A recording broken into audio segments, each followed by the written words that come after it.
ఎన్ని వచ్చినా కూడా అలా నమ్ముకుని నా ఫ్యామిలీని నమ్ముకుని అక్కడే ఉన్నాం. ప్రవాహంలో ఎంతో మంది వచ్చారు, ఎంతో మంది వెళ్ళిపోయారు. నేను మళ్ళీ చెప్తున్నాను అన్న, it's not easy to be a Pawan Kalyan fan. Not at all easy. Not easy to be a mega fan.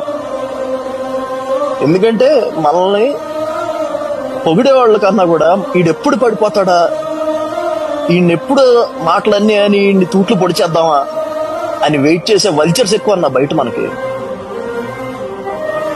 వాళ్ళందరినీ చెప్పుతో కొట్టినట్టు ఇచ్చాడు ఈరోజు సమాధానం.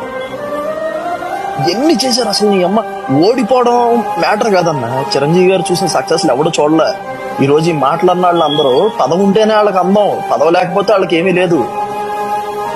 చిరంజీవి గారికి పదవి రాకపోయినా కూడా ఆయన మళ్ళీ సినిమా ఇండస్ట్రీకి పోతే ఆయన రారాజు,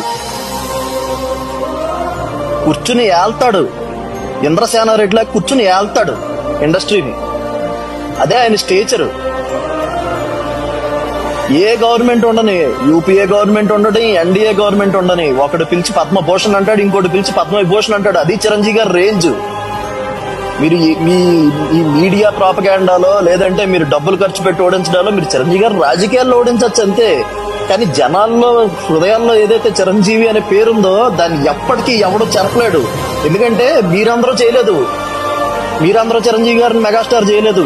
మట్టిలోంచి పుట్టిన హీరో, సామాన్యుల్లోంచి వచ్చిన హీరో చిరంజీవి గారు.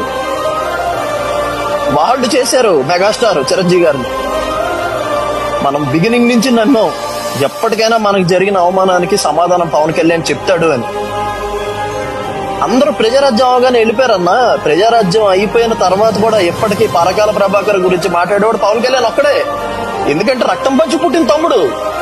మనకే ఎలా ఉంటే కళ్యాణ్కి ఎలా ఉంటది?